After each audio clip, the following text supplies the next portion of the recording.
Ok, hoje estamos de volta com mais revelações do novo livro da Jennette McCurdy, I'm Glad My Mom Died, ou Estou Feliz que a Minha Mãe Morreu. Essa é a segunda parte do vídeo, onde trazemos assuntos à tona que são muito esperados. No domingo, gente, foi ao ar a primeira parte, então para você acompanhar tudo certinho, assiste primeiro aquele vídeo e depois volta para esse. Ok, bem antes do lançamento, esse livro já era um assunto bastante discutido. Nessas últimas semanas, a Jennette foi em muitos programas e deu várias entrevistas. Esse livro, gente, tá sendo dos mais vendidos do mundo no momento. Os assuntos tratados nele e a forma de narrar isso são os diferenciais que ele traz. No vídeo passado, nós falamos do pilar de tudo isso, que é a sua mãe, nós falamos do verdadeiro Dan Schneider, da amizade com a Miranda e do iCarly, o seu fim. E hoje promete, porque vamos tocar em temas que todo mundo achava que sabia a verdade, mas estava todo mundo enganado. Além, claro, de revelações que eu fiquei assim, alguns minutos para poder processar. Mas antes, já se inscreve aqui no canal, curte o vídeo, comenta e compartilha muito com os fãs da Nick. Sério, isso é muito importante.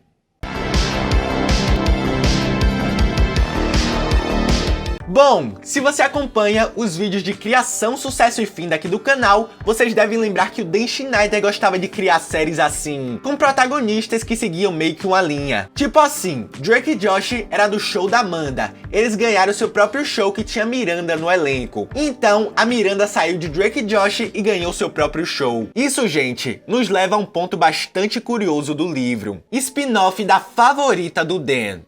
Basicamente, gente, durante os seus shows, o criador escolhia um ator para ser o seu favorito. Para criar o iCarly, a sua favorita no caso era Miranda, mas só que dessa vez a escolhida foi a Jennette. No capítulo 33, ela narra toda uma preparação para um importante jantar com o criador. Ela e a sua mãe foram convidadas e a Debbie McCurdy tava tipo pulando de felicidade por causa desse jantar. E assim, as duas já imaginavam o que ele queria tratar nesse jantar. A Jennette seria sua nova aposta e iria ganhar o seu próprio show na Nickelodeon. A mãe dela, gente, como sempre, fez ela ensaiar como ela iria se portar na frente do Dan e até definiu as pautas para poder comover o criador. Gente, presta atenção no tipo de mãe que a Jen tinha. Abre aspas. Não se esqueça de agir realmente interessada em tudo que ele diz. Tente alargar os olhos um pouco mais se puder. Uma de nós deveria falar sobre o meu câncer também, para realmente colocá-lo do nosso lado. Fecha aspas. Nesse jantar, a Jen basicamente conta que o criador virou a pessoa mais gentil da face da Terra. Ele foi simpático, falou que ela era sua atriz favorita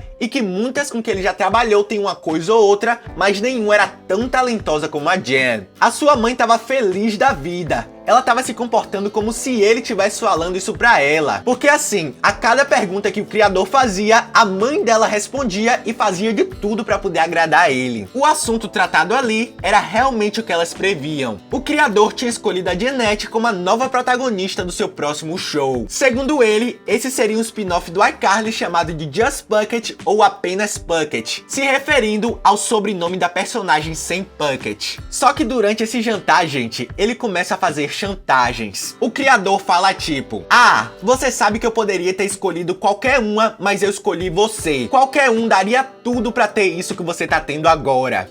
Assim, gente, ele fala que para rolar tudo como planejado, ela deveria ouvir ele, obedecer ele e seguir os seus conselhos. A Jennette conta que ela ficou ali super feliz por conta dos elogios, mas, por outro lado, ela ficaria na mão de uma pessoa que você não sabe o que esperar. Esse spin-off, gente, demoraria alguns anos porque nessa época o iCarly tava indo super bem. Para vocês terem aí uma noção de tempo, esses planos desse spin-off foram feitos entre 2009 e 2010. O iCarly tava ali na sua terceira temporada, mais ou menos.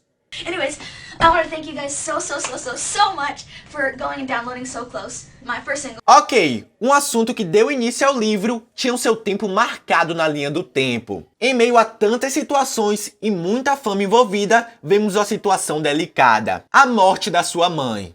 Ok, gente, Vocês devem lembrar que durante um período ali, a mãe dela teve um câncer de mama. Ela se curou e usou muito da doença para poder comover alguns produtores. A Jeanette, gente, conseguiu papel no iCarly, ficou famosa e conquistou assim tudo que sua mãe sempre almejava. Só que não parou por aí, gente. Durante os anos de iCarly, a Debbie sempre tentava novas maneiras de lucrar ali com a imagem da sua filha. Ela simplesmente descobriu que a nova moda dos atores mirins era virar cantores. A agente da Jeanette citava, por exemplo, a Hilary Duff, que segundo ela não cantava todas as músicas do seu CD, e sim boa parte era cantado por sua irmã. A Debbie recebeu propostas de duas gravadoras para poder assinar com a Jen, a Big Machine Records e a gravadora Capitol Records Nashville. Como ela achou que a Big Machine estaria muito ocupada com a Taylor Swift, ela resolveu assinar com a outra de Nashville. A Jeanette, gente, tinha longos dias de trabalho com a gravação do iCarly, mas a sua mãe resolveu colocar mais isso na sua rotina. Durante suas férias ali de gravação, elas se mudaram para Nashville e quando as gravações voltaram, elas iam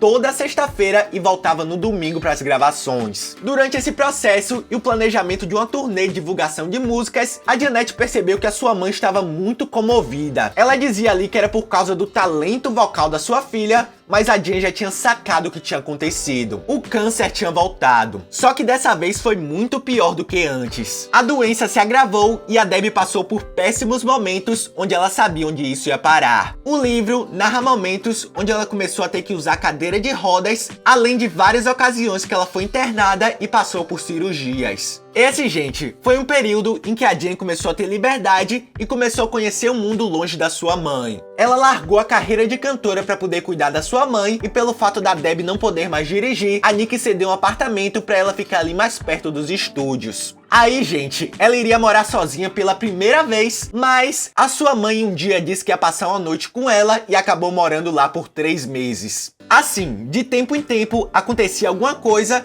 mas só que houve uma época em que sua mãe teve que ficar no hospital porque o seu caso já estava bastante delicado. Durante essa internação e esse período de liberdade, a Jeanette começou a perceber outra coisa desenvolvida ali dentro dela. Isso, gente, acompanhou até uns anos atrás. E além disso, gente, também durante a internação, ela já começou a gravar o spin-off do iCarly sem Cat. Ela ia, gravava sem Cat e já voltava direto pra ficar com sua mãe no hospital. Enquanto as enfermeiras pediam foto com ela pra poder mostrar seus parentes. Mas enfim, um dia, quando todos estavam lá, a sua mãe veio falecer assim, bem na sua frente. E antes que ela sentisse assim qualquer coisa, o seu celular já vibrou e ela já sabia que estava em todos os jornais. Gente, a imprensa já sabia antes mesmo dela observar sua mãe na sua frente.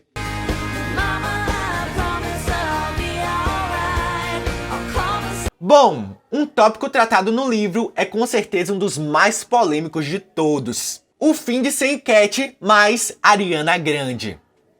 Assim, gente, a primeira coisa que nós temos que comentar aqui é esse novo conceito de spin-off. Há pouco tempo, falamos do Jantar com o Criador, onde ele fala que ela iria ganhar o seu próprio show chamado Just Bucket. Esse show, gente, era só dela, mas do nada ela ganha metade de um show junto com Ariana Grande de Brilhante Vitória. O Just Bucket, gente, iria trazer um enredo onde a Sam, uma delinquente juvenil, viraria uma conselheira de escola. Mas só que tudo isso foi descartado quando o criador fez uma nova favorita. E assim, gente, a única coisa que eu vejo as pessoas falando sobre Sem Cat é que essa produção já deu errado desde o começo. Isso sim é verdade. Porém, outras especulações são bem diferentes da realidade. Apesar da série passar uma linda vibe, haviam muitos conflitos durante a produção dela. No capítulo 58, a Jeanette conta que durante a produção do show, a Ariana Grande faltava muito, tanto os ensaios como alguns dias de gravação. A causa disso é que ela tentava conciliar a sua vida de atriz com sua ascensão como cantora pop. Enquanto a Jeanette estava ensaiando com crianças,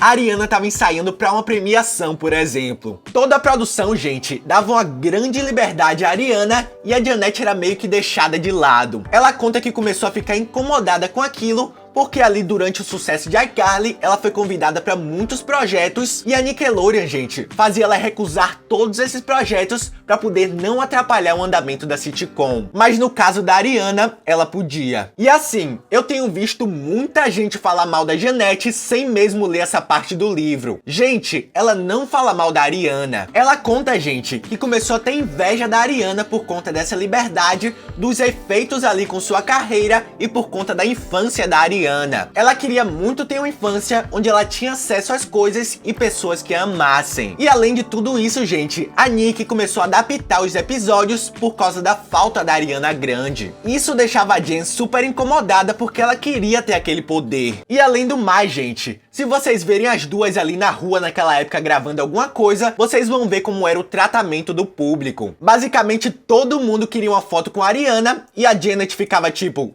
esquecida.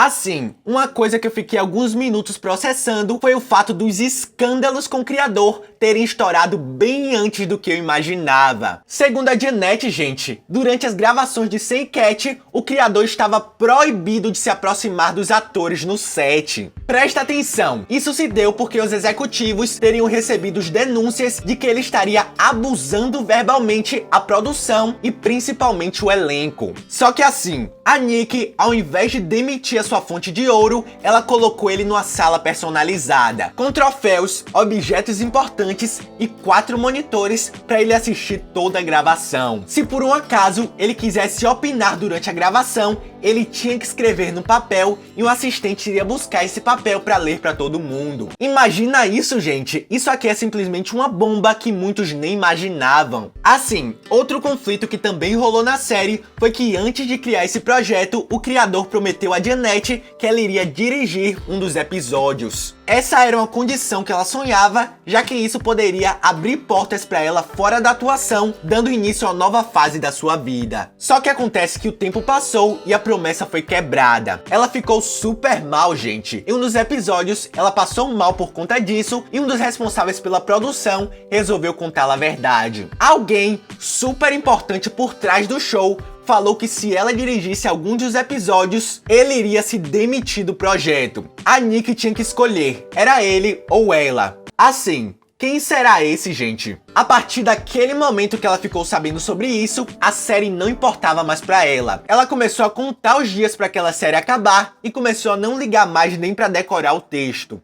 Yahoo, it's Jeanette McCurdy, and you are hanging out on the set of Sam and Cat. Right now we're in Sam and Cat's living room of their... Bom, gente, logo após eles gravarem os episódios que tinham ali pra gravar, os 3 agentes, os 2 managers e os 2 advogados da Janet ligaram pra ela em conjunto. Eles simplesmente avisaram a ela que Sam e Cat estava cancelada. Ela ficou assim super feliz porque ela estava livre de todo aquele caos. Mas só que tinha mais, gente. Olha só, abre aspas, a melhor parte é que eles estão oferecendo a você $300 mil. A única coisa que eles querem que você faça é nunca falar publicamente sobre sua experiência na Nickelodeon, especificamente relacionado com o criador. Gente, eles queriam simplesmente comprar a Janet para ela esquecer dos assuntos que estamos sabendo agora. Ela recusou, claro, por achar que essa indústria não deveria ficar coberta pela mágica mentira para sempre. Ah, e já em relação ao fim do show, pasmem, muitos começaram a reproduzir uma história que saiu ali na mídia. Ah, acabou porque a Janet não aceitava que o salário da Ariana era maior. Eu mesmo, gente, já falei desse boato no vídeo de Sam e Cat aqui no canal, porque essa era a única informação que nós tínhamos sobre esse fim. Mas essa história é falsa. A Jen explicou que isso foi inventado e que nem ela sabia do cancelamento do show. Seus advogados a contaram a verdade sobre o cancelamento. Preparados? Bom, Sam e Cat foi cancelado por causa de uma queixa de contra um dos produtores. Sim, gente, as teorias não são teorias. Positivity that I've received from a lot of people and the support that I've received from a lot of people. I think that anybody who... Ok, e um dos assuntos que ficou bem alta no último ano vem lá no final do livro. O revival do iCarly. Bom, logo após o fim dessa sua era como estrela da Nick, ela deu uma pausa na carreira, só que os programas não pararam de ser reprisados. Mais pra frente, ela aceitou um trabalho depois de muito tempo na Netflix, e durante esse processo, ela descobriu que ela não tinha mais vontade de atuar. Desde então, ela vinha sendo acompanhada por profissionais para poder tratar de seus transtornos. O acontecimento mais recente do livro, gente, aconteceu possivelmente ali entre 2020 e o começo de 2021. A Jen conta que estava ali jantando e o seu telefone toca. era a Miranda. Elas já tinham, assim, um tempo sem se falar. A última vez que a Miranda é citada no livro foi quando as duas foram comemorar o aniversário da Jeanette na Disney no ano de 2018. E aí, gente, elas falam de sua vida, como anda tudo, mas a Jen já sabia do que se tratava aquela ligação. O seu agente já tinha comentado que estavam tentando fazer um reboot do iCarly. Assim, muita gente corrige reboot pra revival, mas só que a Jeanette fala reboot. Enfim, a Miranda já tinha noção da resposta dela, mas ela estava disposta a tentar convencer a Jen. Só que aí, gente, depois de muito tempo, a resposta já estava dada. Abre aspas. Miranda, eu não vou fazer o reboot. Não há nada que você possa dizer para me convencer. Fecha aspas. O que acontece, gente, é que o iCarly se passou durante o auge dos traumas da Jeanette. Apesar, gente, de todas as renovações de ares, voltar para aquilo poderia ser um gatilho. Mas, gente, principalmente, a Miranda fala que a estratégia por trás do revival era celebrar a carreira dos atores e dar a oportunidade deles conseguirem papéis de maior destaque mais pra frente quando acabar o revival. Só que a Jeanette argumenta que isso é uma estratégia assim muito perigosa. Se esse impulso de carreira não der certo, o revival vai reafirmar a fama e a ligação do personagem com a atriz. Tipo assim, gente, vocês lembram que eu falei que ela não gostava de ser reconhecida como Sam e sim como Jeanette? Pois bem, gente, era isso que iria acontecer se ela voltasse pro revival. Ela iria basicamente piorar a separação da sua identidade real com a identidade da personagem.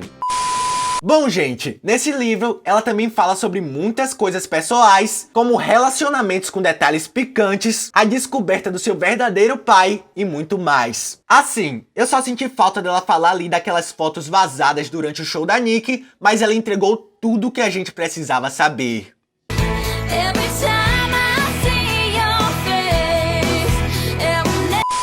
Mas e aí, o que mais te chocou nessa segunda parte?